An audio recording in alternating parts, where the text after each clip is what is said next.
Hello ಗೆಳೆಯರೆ, ಲಾ excellence IAS ಪ್ರಸ್ತುತಪಡಿಸುತ್ತಿರುವ October 7ರ ಕನ್ನಡದಲ್ಲಿ the Hindu ಸುದ್ದಿ ವಿಶ್ಲೇಷಣೆಗೆ ತಮಗೆಲ್ಲರಿಗೂ ಸ್ವಾಗತ. ಇಂದಿನ ಸುದ್ದಿ ವಿಶ್ಲೇಷಣೆಯನ್ನು ಪ್ರಾರಂಭ ಮಾಡೋದಕ್ಕೆ ಮುಂಚೆ ನಿಮಗೊಂದು ಸೂಚನೆ ಇದೆ.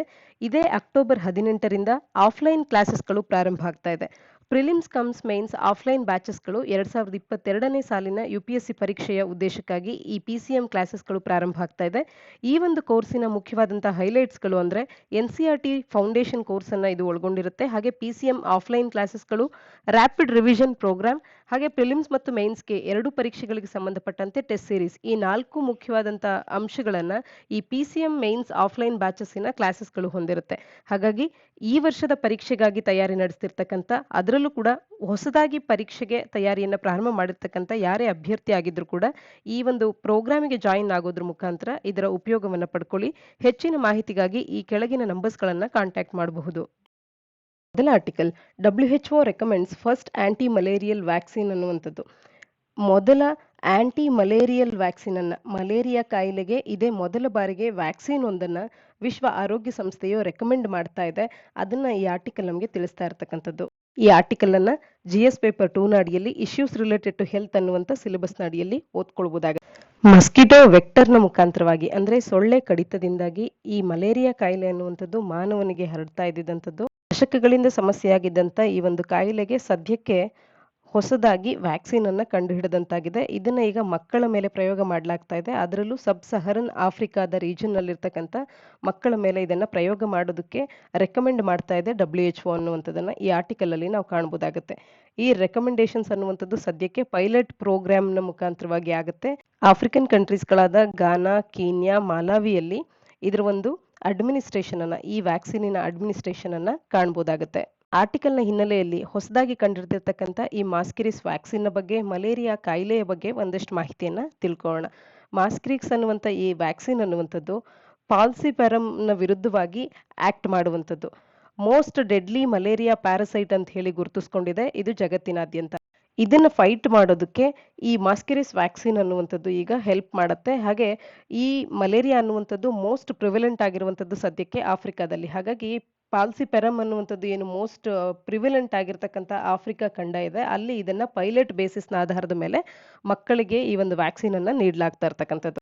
ಮಲೇರಿಯಾ ಅನ್ನುವಂಥದ್ದು ಒಂದು ಲೈಫ್ ಥ್ರೆಟನಿಂಗ್ ಆಗಿರ್ತಕ್ಕಂಥ ಒಂದು ಡಿಸೀಸ್ ಆಗಿದೆ. ಪ್ಯಾರಸೈಟ್ಸ್ ಗಳಿಂದ ಇದು ಹರಡುವಂಥದ್ದು.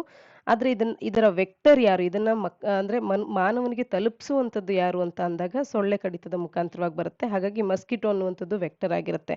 ಅದರಲ್ಲೂ ಯಾವ ರೀತಿಯ ಸೊಳ್ಳೆ ಅಂತ ಅಂದ್ರೆ ಇನ್ಫೆಕ್ಟೆಡ್ ಫೀಮೇಲ್ ಆನಫಿಲಸ್ ಮಸ್ಕಿಟೋಸ್ಗಳ ಕಡಿತದಿಂದಾಗಿ ಈ ಮಲೇರಿಯಾ ಕಾಯಿಲೆ ಅನ್ನುವಂಥದ್ದು ಉಂಟಾಗುತ್ತೆ. ಜಗತ್ತಿನಾದ್ಯಂತ ಮಲೇರಿಯಾದ ಬರ್ಡನ್ ಎಲ್ಲಿ ಕಾಣಿಸುತ್ತೆ ಹೆಚ್ಚಿನದಾಗಿ ಅಂತ ಅಂದಾಗ ಅಕ್ರಾಸ್ ದಿ ಆಫ್ರಿಕಾ ನಾವು ಇದನ್ನ ಕಾಣಬಹುದಾಗುತ್ತೆ. ಇದು ಮೋಸ್ಟ್ ಎಂಡಮಿಕ್ ಆಗಿ ಆಫ್ರಿಕಾದ ಸಾಕಷ್ಟು ಕಂಟ್ರೀಸ್ಗಳಲ್ಲಿ ಕಾಣಸಿಗುವಂಥದ್ದು. Nigeria, Congo, Tanzania, Mozambique, Niger, Burkina Faso, ಈ ಕೆಲವು ಕಂಟ್ರಿಗಳು ಇಡೀ ಜಗತ್ತಿನಾದ್ಯಂತ ಇರುವಂಥ ಮಲೇರಿಯಾದ ಕೇಸಸ್ಗಳಲ್ಲಿ ಅರ್ಧಕ್ಕೂ ಹೆಚ್ಚಿನ ಕೇಸಸ್ಗಳನ್ನ ನಾವು ಸಾವುಗಳನ್ನ, ಮಲೇರಿಯಾದಿಂದ ಉಂಟಾಗುವಂಥ ಸಾವುಗಳನ್ನ ಈ ಕೇವಲ ಕೆಲವೇ ಕಂಟ್ರೀಸ್ಗಳಲ್ಲಿ ಕಾಣಬಹುದಾಗುತ್ತೆ.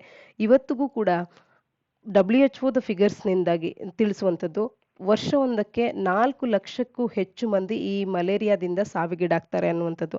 ಅದರಲ್ಲೂ 67% ಮಂದಿ ಬಿಲೋ 5 years ಇರ್ತಾರೆ ಅನ್ನುವಂಥದ್ದನ್ನ 2019ನ ಒಂದು ರಿಪೋರ್ಟ್ ಅನ್ನುವಂಥದ್ದು ತಿಳಿಸುತ್ತೆ. 5 ವರ್ಷದ ಒಳಗಿರ್ತಕ್ಕಂಥ ಮಕ್ಕಳೇ 67% ಈ ಮಲೇರಿಯಾದಿಂದ ತುತ್ತಾಗುವ ಸಾವಿಗೀಡಾಗುವಂಥವ್ರು ಯಾರಿರ್ತಾರೆ ಅವರಲ್ಲಿ 67% ಮಂದಿ 5 ವರ್ಷದ ಒಳಗಿರ್ತಕ್ಕಂಥ ಮಕ್ಕಳೇ ಆಗಿರ್ತಾರೆ. ಹಾಗಾಗಿ ದೇ ಆರ್ ಮೋಸ್ಟ್ ವಲ್ನರಬಲ್ ಅಂತ ಹೇಳಿ ಗುರುತಿಸ್ಕೊಂಡಿರ್ತಕ್ಕಂಥ ಒಂದು ಗುಂಪಾಗಿರುತ್ತೆ. ಬಿಲೋ 5 years ಇರ್ತಕ್ಕಂಥ ಮಕ್ಕಳ ಗುಂಪು ಅನ್ನುವಂಥದ್ದು. 2019ರಲ್ಲಿ ಭಾರತದಲ್ಲಿ estimated 5.6 million cases of malaria ಇದ್ದಂಥದ್ದು. ಆದರೆ 2020ರಲ್ಲಿ 20 ಮಿಲಿಯನ್ ಕೇಸಸ್ ಆಫ್ ಮಲೇರಿಯಾ ಪತ್ತೆಯಾಗಿರ್ತಕ್ಕಂಥದ್ದು. ಯಾವ್ಯಾವ ಕಂಟ್ರೀಸ್ಗಳು ಇದುವರೆಗೂ ಮಲೇರಿಯಾವನ್ನ ಎಲಿಮಿನೇಟ್ ಮಾಡಲಾಗಿದೆ ಅಂತ ಅಂದಾಗ ಇದುವರೆಗೂ ಅಟ್ಲೀಸ್ಟ್ 3 ಕಾನ್ಸಿಕ್ಯೂಟಿವ್ ಇಯರ್ಸ್ಗಳಲ್ಲಿ ಒಂದೂ ಕೂಡ ಇಂಡಿಜಿನಸ್ ಕೇಸಸ್ ಆಫ್ ಮಲೇರಿಯಾವನ್ನ ಕಂಡಿಲ್ಲ ಅಂತ ಅಂದಾಗ ಅಂಥ ಕಂಟ್ರೀಸ್ಗಳು WHOಗೆ ಅಪ್ಲೈ ಮಾಡ್ಬೋದಾಗತ್ತೆ. ಮಲೇರಿಯಾದ ಎಲಿಮಿನೇಷನ್ ಅನ್ನ ಮಾಡಿದ್ದೇವೆ ಅನ್ನುವಂಥ ಸರ್ಟಿಫಿಕೇಶನ್ ಅನ್ನ ನಮ್ಮ ರಾಷ್ಟ್ರಕ್ಕೆ ನೀಡಿ ಅಂತ ಹೇಳಿ. ಅಂದ್ರೆ 3 ವರ್ಷದ ಒಳಗೆ ಸ್ಥಳೀಯರಿಗೆ ಯಾರಿಗೂ ಕೂಡ ಅಲ್ಲಿಂದ ಮಲೇರಿಯಾ ಅನ್ನುವಂಥದ್ದು ಕಾಣಿಸ್ಕೊಳ್ಬಾರ್ದು. ಇಡೀ ದೇಶದ ಯಾವ ಪ್ರಜೆಗೂ ಕೂಡ ಮಲೇರಿಯಾ ಅನ್ನುವಂಥದ್ದು ಕಾಣಿಸ್ಕೊಂಡಿಲ್ಲ ಅಂತ ಅಂದ್ರೆ ಅಂಥ ದೇಶ ಅನ್ನುವಂಥದ್ದು ವಿಶ್ವ ಆರೋಗ್ಯ ಸಂಸ್ಥೆಯ ಬಳಿ ನಮ್ಮ ರಾಷ್ಟ್ರ ಮಲೇರಿಯಾ ಮುಕ್ತ ರಾಷ್ಟ್ರ ಅನ್ನೋದಕ್ಕೆ ಒಂದು ಸರ್ಟಿಫೈ ಮಾಡಿ ಅಂತ ಹೇಳಿ ಅಪ್ಲಿಕೇಶನ್ ಅನ್ನ ಹಾಕ್ಬೋದಾಗತ್ತೆ. ಓವರ್ ದ ಲಾಸ್ಟ್ 2 ಡಿಕೇಡ್ಸ್ಗಳು ನಾವು ನೋಡಿದಾಗ ಕಳೆದ 2 ದಶಕಗಳಲ್ಲಿ 11 ಕಂಟ್ರೀಸ್ಗಳು WHO ಡೈರೆಕ್ಟರ್ ಜನರಲ್ ಇಂದ ಮಲೇರಿಯಾ ಫ್ರೀ ಅಂತ ಹೇಳಿ ಸರ್ಟಿಫೈ ಆಗಿದೆ.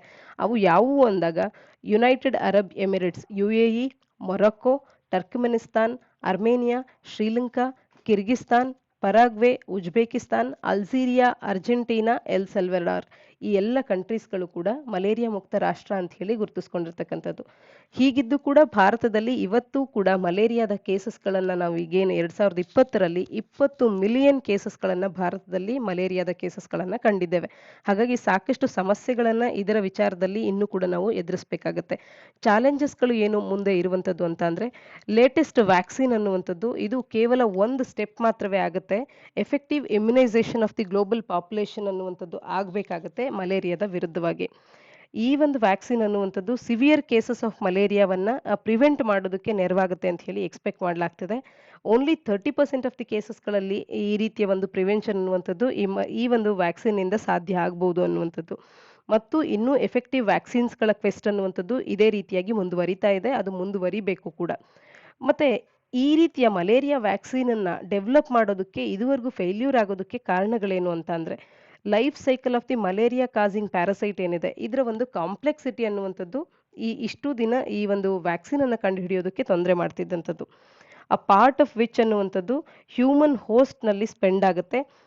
ಹೀಗಾಗಿ ಮಲೇರಿಯಾ ಕಾಸಿಂಗ್ ಪ್ಯಾರಾಸೈಟಿನ ಲೈಫ್ ಸೈಕಲಿನ ಕಾಂಪ್ಲೆಕ್ಸಿಟಿ ಅನ್ನುವಂಥದ್ದು ಕೂಡ ಒಂದು ಸಮಸ್ಯೆ ಆಗ್ತಾ ಇತ್ತು ಇದಕ್ಕೆ ವ್ಯಾಕ್ಸಿನ್ ಅನ್ನು ಕಂಡುಹಿಡಿಯೋದಕ್ಕೆ. ಈ ಪ್ಯಾರಾಸೈಟ್ಸ್ಗಳು ಹ್ಯೂಮನ್ ಸೆಲ್ಸ್ನ ಒಳಗಡೆ ಹೈಡ್ ಆಗಿರುತ್ತೆ. ಹಾಗಾಗಿ ಇಮ್ಯೂನ್ ಸಿಸ್ಟಮಿಗೂ ಕೂಡ ರೆಕಗ್ನೈಸ್ ಆಗೋದನ್ನ ಅವಾಯ್ಡ್ ಮಾಡ್ತಾ ಇರುತ್ತೆ. ಇದರಿಂದಾಗಿ ಸಾಕಷ್ಟು ಮತ್ತಷ್ಟು ಚಾಲೆಂಜಸ್ಗಳು ಹುಟ್ಕೊಳ್ಳುತ್ತೆ. ಮತ್ತು ಈ ಮಲೇರಿಯಾ ಕಾಯಿಲೆಗೆ ವ್ಯಾಕ್ಸಿನ್ ಅನ್ನ ಕಂಡುಹಿಡಿಯೋದಕ್ಕೆ ಫಂಡಿಂಗ್ ಅನ್ನುವಂಥದ್ದು ಕೂಡ ಸಮಸ್ಯೆ ಆಗ್ತಾ ಇತ್ತು. ಹಾಗೆ ಮಲೇರಿಯಾಕ್ಕೆ ವ್ಯಾಕ್ಸಿನ್ ಅನ್ನ ಡೆವಲಪ್ ಮಾಡೋದ್ರಲ್ಲಿ ಇಂಟ್ರೆಸ್ಟ್ ಕೂಡ ಕಡಿಮೆ ಆಗಿತ್ತು. ಹಾಗೆ ವ್ಯಾಕ್ಸಿನ್ ಮ್ಯಾನುಫ್ಯಾಕ್ಚರರ್ಸ್ಗಳು ಲಿಟಲ್ ಇನ್ಸೆಂಟಿವ್ ಅನ್ನ ಮಲೇರಿಯಾ ವ್ಯಾಕ್ಸಿನ್ಸ್ಗಳಿಗೆ ನೀಡ್ತಾ ಇರೋದ್ರಿಂದ ಕೂಡ ಈ ಎಲ್ಲ ಕಾರಣಗಳಿಂದ ಮಲೇರಿಯಾದ ವ್ಯಾಕ್ಸಿನ್ ಡೆವಲಪ್ಮೆಂಟ್ನಲ್ಲಿ ಇದುವರೆಗೂ ಹೆಚ್ಚಿನ ಯಶಸ್ಸನ್ನು ಸಾಧಿಸೋದಕ್ಕೆ ಸಾಧ್ಯ ಆಗಿಲ್ಲ. ಈಗ ಮೊದಲ ಬಾರಿಗೆ WHO ಅನ್ನುವಂಥದ್ದು ರೆಕಮೆಂಡ್ ಮಾಡಿದೆ. ವ್ಯಾಕ್ಸಿನ್ ಹೆಸರೇನು ಅನ್ನುವಂಥದ್ದು ನಮಗೆ ತಿಳಿದಿರಬೇಕು. ಮಾಸ್ಕಿರಿಕ್ಸ್ ಅಂದಾಕ್ಷಣ ಮಲೇರಿಯಾಕ್ಕೆ WHO ರೆಕಮೆಂಡ್ ಮಾಡಿರ್ತಕ್ಕಂಥ ವ್ಯಾಕ್ಸಿನ್ ಅನ್ನುವಂಥದ್ದು ಇದನ್ನ ಮೊದಲ ಬಾರಿಗೆ ಈಗ ಪೈಲಟ್ ಪ್ರಾಜೆಕ್ಟ್ನ ಬೇಸಿಸ್ನ ಆಧಾರದ ಮೇಲೆ ಕೇವಲ 3 ಕಂಟ್ರೀಸ್ಗಳಲ್ಲಿ ಆಫ್ರಿಕಾದ ರೀಜನ್ಸ್ಗಳಲ್ಲಿ ಮಕ್ಕಳಿಗೆ ಅಂತ ಹೇಳಿ ಬಳಕೆ ಮಾಡಿಕೊಳ್ಳಲಾಗುತ್ತೆ ಅನ್ನುವಂಥದ್ದು ತಿಳಿದಿರಲಿ. ಕಳೆದ 2 ದಶಕಗಳಲ್ಲಿ 11 ಕಂಟ್ರೀಸ್ಗಳು ಮಲೇರಿಯಾ ಮುಕ್ತ ಆಗಿವೆ. ಆದರೆ ಕೆಲವು ಕಂಟ್ರೀಸ್ಗಳು ಇದಕ್ಕೆ ಹಿಂದೆಯೂ ಕೂಡ ಮಲೇರಿಯಾ ಮುಕ್ತ ಅಂತ ಹೇಳಿ ಈಗಾಗಲೇ ಬಹಳ ಹಿಂದಿನ ದಶಕಗಳಿಂದಲೂ ಕೂಡ ಗುರುತಿಸ್ಕೊಂಡಿರ್ತಕ್ಕಂಥ ಕಂಟ್ರೀಸ್ಗಳಿದೆ. ಅದರಲ್ಲಿ ಚೀನಾವು ಕೂಡ ಒಂದಾಗಿರ್ತಕ್ಕಂಥದ್ದು. ಚೀನಾ ಕೂಡ ಮಲೇರಿಯಾ ಫ್ರೀ ಸರ್ಟಿಫಿಕೇಶನ್ಸ್ಗಳನ್ನು ಕಳೆದ 3 ದಶಕಗಳಿಂದಲೂ ಕೂಡ ಹೊಂದಿರತಕ್ಕಂಥದ್ದು.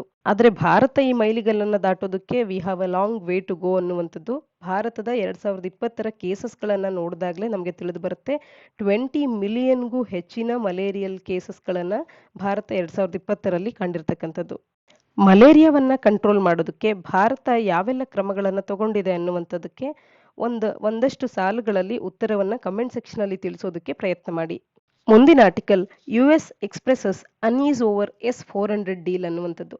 S-400 ಅಂದಾಕ್ಷಣ ಯಾವುದೇ ಪರೀಕ್ಷೆಯಲ್ಲಿ ಬಂದ್ರೆ S-400 ಅಂದಾಕ್ಷಣ ನಮಗೆ ಇದೊಂದು ಮಿಸೈಲ್ ಸಿಸ್ಟಮ್ ಅನ್ನುವಂಥದ್ದು ತಿಳಿದಿರಬೇಕು. ಈ ಡೀಲ್ ಅನ್ನ ಭಾರತ ಯಾವ ರಾಷ್ಟ್ರದೊಟ್ಟಿಗೆ ಮಾಡ್ಕೊಂಡಿದೆ ಅಂದಾಗ ರಷ್ಯಾದೊಟ್ಟಿಗೆ ಅನ್ನುವಂಥದ್ದು ಕೂಡ ತಿಳಿದಿರಬೇಕಾಗತ್ತೆ. ಇದು ಯಾವ ರೀತಿಯ ಮಿಸೈಲ್ ಸಿಸ್ಟಮ್ ಅಂದಾಗ surface to air missile system ಅನ್ನುವಂಥದ್ದು SAM ಅನ್ನುವಂಥದ್ದು ಕೂಡ ತಿಳಿದಿರಬೇಕಾಗತ್ತೆ. ಭಾರತ ಮತ್ತು ರಷ್ಯಾದ ನಡುವೆ ಈ S-400 ಡೀಲ್ ಅನ್ನುವಂಥದ್ದು 2018ರಲ್ಲಿ ಸಹಿ ಹಾಕಲಾಗಿತ್ತು.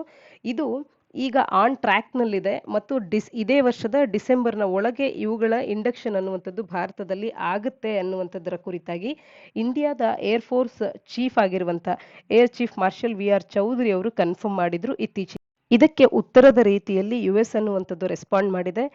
S-400 ಡೀಲ್ ಅನ್ನ ಡೇಂಜರಸ್ ಅಂತ ಹೇಳಿ US ಕರಿತಾ ಇರ್ತಕ್ಕಂಥದ್ದು. ಈ ಒಂದು ಡೀಲ್ನಿಂದ ಭಾರತ ದೂರ ಉಳಿಬೇಕು ಅನ್ನುವಂಥದ್ದು US ನ ಅಭಿಪ್ರಾಯ. ಇಲ್ಲ ಅಂತ ಅಂದ್ರೆ ಕ್ಯಾಟ್ಸಾ ಆಕ್ಟ್ ಅಡಿಯಲ್ಲಿ countering America's adversaries through sanctions act ಅನ್ನುವಂಥ ಈ ಆಕ್ಟ್ ಅಡಿಯಲ್ಲಿ ಭಾರತದ ಮೇಲೆ ಸ್ಯಾಂಕ್ಷನ್ಸ್ಗಳನ್ನು ಹೇರಲಾಗುತ್ತೆ ಅನ್ನುವಂಥದ್ದು ಕೂಡ. ಅಬ್ಜೆಕ್ಷನ್ಸ್ ಫ್ರಮ್ ದ US ಅನ್ನುವಂಥದ್ದು ಥ್ರೆಟ್ ಆಫ್ ಸ್ಯಾಂಕ್ಷನ್ಸ್ ಅನ್ನು ತೋರಿಸ್ತಾ ಇದೆ. ಈ S-400 ಮಿಸೈಲ್ ಸಿಸ್ಟಮ್ ಅನ್ನ ಭಾರತ ಡಿಪ್ಲಾಯ್ ಮಾಡ್ಕೊಂಡಿದ್ದೆ, ಅದಲ್ಲಿ ಭಾರತವು ಈ ಒಂದು ಸ್ಯಾಂಕ್ಷನ್ಸ್ಗಳನ್ನು ಫೇಸ್ ಮಾಡಬೇಕಾಗಬಹುದು ಅನ್ನುವಂಥದ್ದನ್ನು ಇಲ್ಲಿ ನಾವು ಕಾಣಬಹುದಾಗುತ್ತೆ. S-400 ಮಿಸೈಲ್ ಸಿಸ್ಟಮ್ನ ಬಗ್ಗೆ ಮಾತನಾಡೋದಾದ್ರೆ ಇದು mobile surface to air missile system ಅನ್ನುವಂಥದ್ದು. ಯಾವ ಮಿಸೈಲ್ ಸಿಸ್ಟಮ್ನ ಕುರಿತಾಗಿ ನಾವು ಮಾತನಾಡ್ತಾ ಇದ್ರು ಕೂಡ ಇದು surface to air missile system ಅಥವಾ ಯಾವ ರೀತಿಯ ಮಿಸೈಲ್ ಸಿಸ್ಟಮ್ ಅನ್ನುವಂಥದ್ದು ಸ್ಪಷ್ಟವಾಗಿ ತಿಳಿದಿರಬೇಕಾಗತ್ತೆ. Most dangerous operationally deployed modern long range missile system ಅಂತ ಹೇಳಿ ಇದು ಗುರುತಿಸ್ಕೊಳ್ಳುತ್ತೆ ಇಡೀ ಜಗತ್ತಿನಲ್ಲಿ. ಇದು US-ನ developed terminal high altitude area defence system ಏನಿದೆ ಥಾಡ್ ಅಂತ ಹೇಳಿ, ಥಾಡ್ ಅನ್ನುವಂಥದ್ದನ್ನ ಕುರಿತೇ ಪ್ರಶ್ನೆಯನ್ನ ಈಗಾಗಲೇ ಕೇಳಲಾಗಿತ್ತು. ಥಾಡ್ ಅಂದ ತಕ್ಷಣ US-ನ ಮಿಸೈಲ್ ಸಿಸ್ಟಮ್ ಅನ್ನುವಂಥದ್ದು terminal high altitude area defence system ಅನ್ನುವಂಥದ್ದು ನಮಗೆ ನೆನಪಿರಬೇಕು.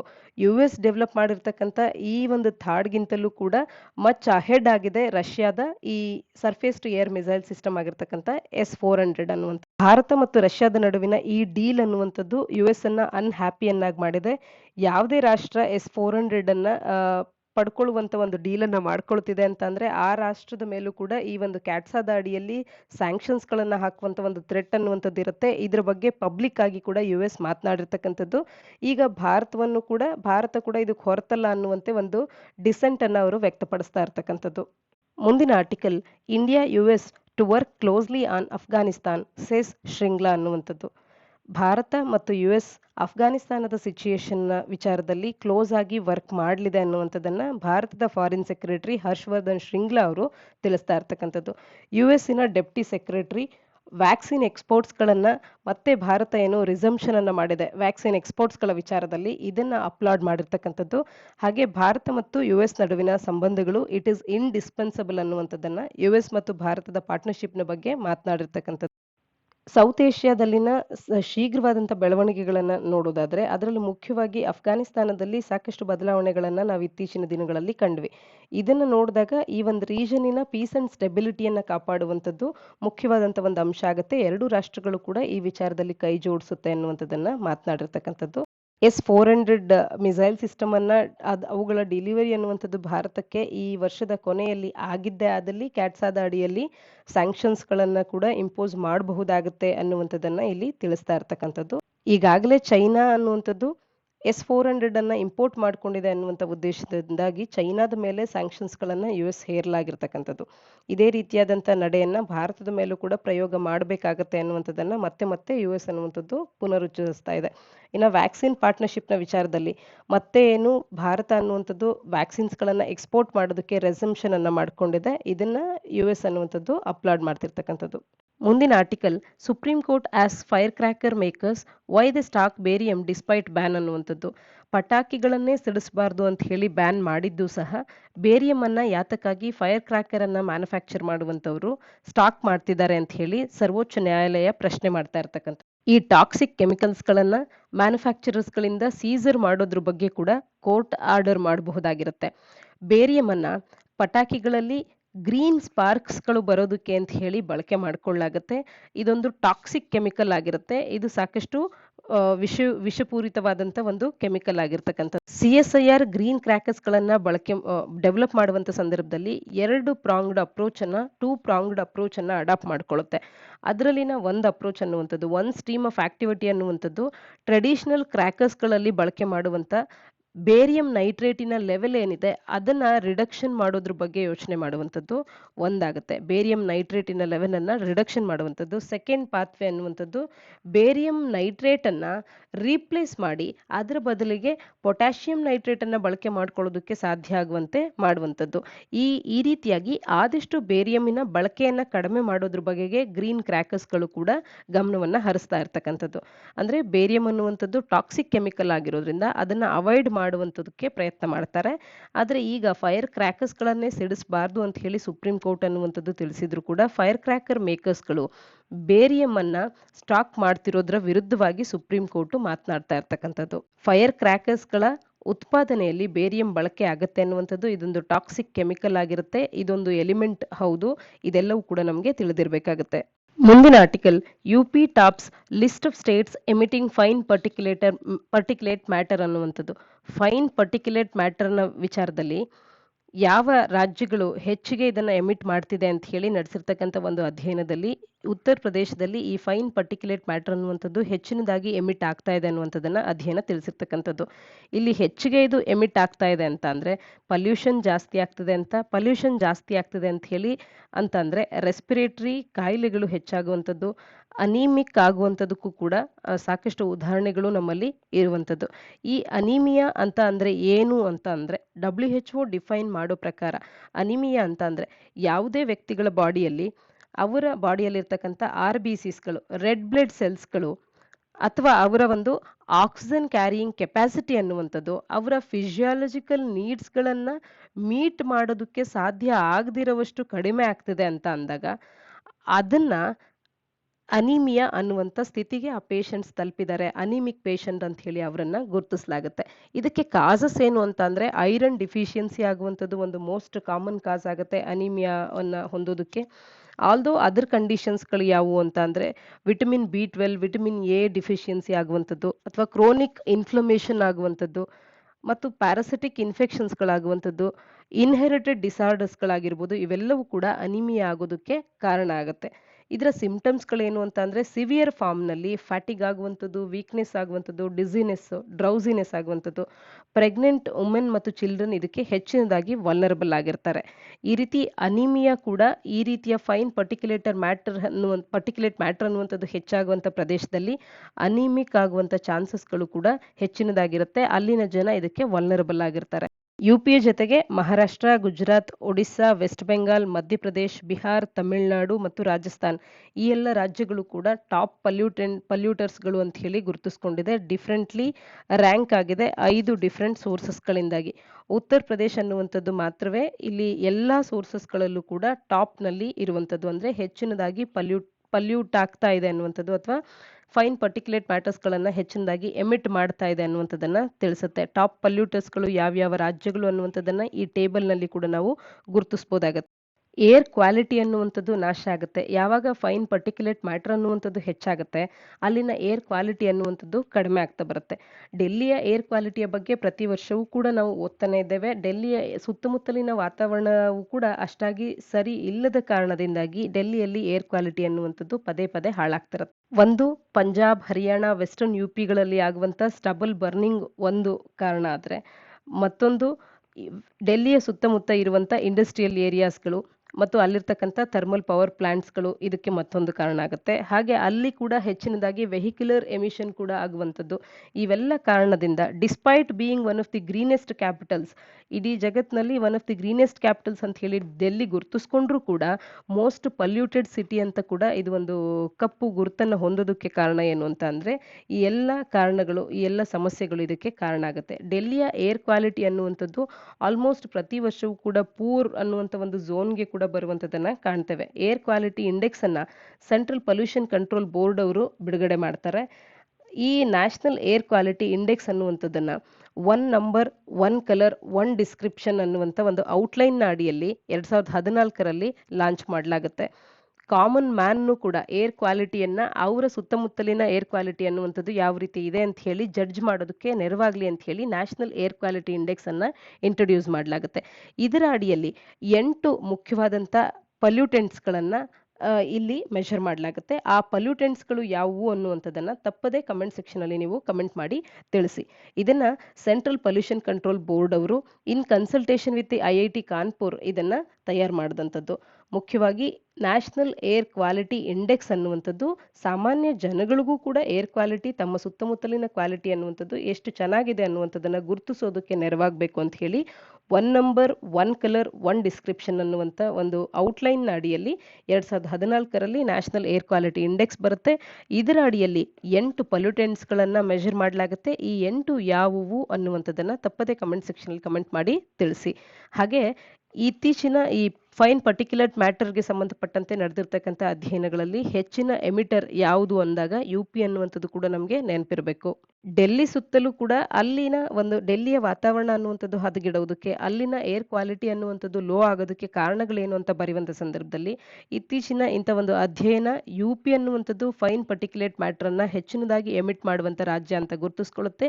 UPಯ ವಿಸಿನಿಟಿಯಲ್ಲಿರುವಂಥದ್ದು ಕೂಡ ಒಂದು ಕಾರಣ ಆಗುತ್ತೆ. ಡೆಲ್ಲಿಯಲ್ಲಿ ಈ ರೀತಿ ಅಲ್ಲಿನ ಒಂದು ವಾಯು ಮಾಲಿನ್ಯ ಅನ್ನುವಂಥದ್ದು ಹೆಚ್ಚಾಗೋದಕ್ಕೆ ಅದು ಕೂಡ ಒಂದು ಕಾರಣ ಅನ್ನುವಂಥದ್ದನ್ನ ಕೂಡ ನಾವು ಒಂದು ಪಾಯಿಂಟ್ ಆಗಿ ಬರಿಬೋದಾಗುತ್ತೆ.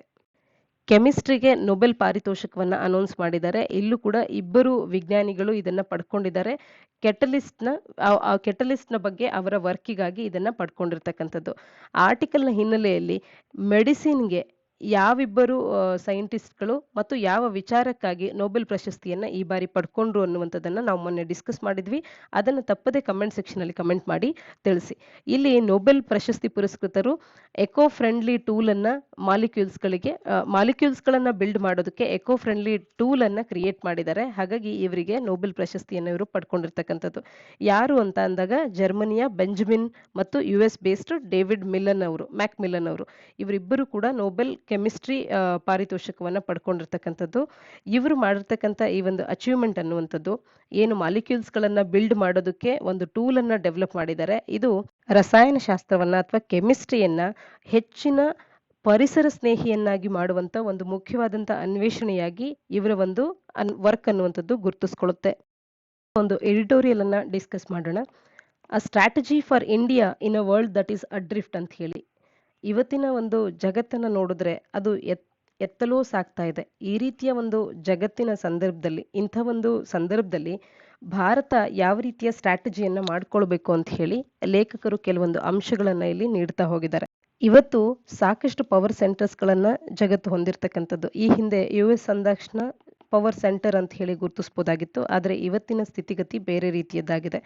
US ಅಷ್ಟೇ ಅಲ್ಲ, ಚೀನಾ ಕೂಡ ಅದಕ್ಕೆ ಇಂಪಾರ್ಟೆಂಟ್ ರೈವಲ್ನ ರೀತಿಯಲ್ಲಿ ಅಥವಾ ಇಬ್ಬರೂ ಕೂಡ ನಾನು ಕೂಡ ಸೂಪರ್ ಪವರ್ ಅಂತ ಹೇಳಿ ನಿಲ್ಲುವಂಥದ್ದಾಗಿರ್ಬೋದು.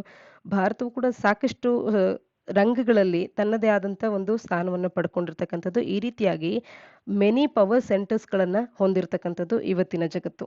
ಅದರಲ್ಲಿ ಮುಂಚೆ ಎಲ್ಲೋ ಕೂಡ ಕೇವಲ ವೆಸ್ಟಿಗೆ ಗಮನವನ್ನು ಹರಿಸಲಾಗ್ತಾ ಇತ್ತು. ವೆಸ್ಟರ್ನ್ ಕಂಟ್ರೀಸ್ಗಳನ್ನು ಡೆವಲಪ್ಮೆಂಟಿನ ಒಂದು ಮಾಡೆಲ್ ಆಗಿ ಗುರುತಿಸುವಂಥದ್ದು ಅಥವಾ ವೆಸ್ಟ್ ಅಂದಾಕ್ಷಣ ಅಲ್ಲಿನ ಜಗತ್ತೇ ಬೇರೆಯದ ರೀತಿಯಲ್ಲಿ ತೋರಿಸುವಂಥದ್ದು. ಆದರೆ ಇವತ್ತು ಏಷ್ಯಾ ಅನ್ನುವಂಥದ್ದು ನ್ಯೂಕ್ಲಿಯಸ್ ಆಗಿದೆ. ಏಷ್ಯಾಕ್ಕೆ ಹೆಚ್ಚಿನ ಪ್ರಾಮುಖ್ಯತೆಯನ್ನು ನೀಡಲಾಗ್ತದೆ.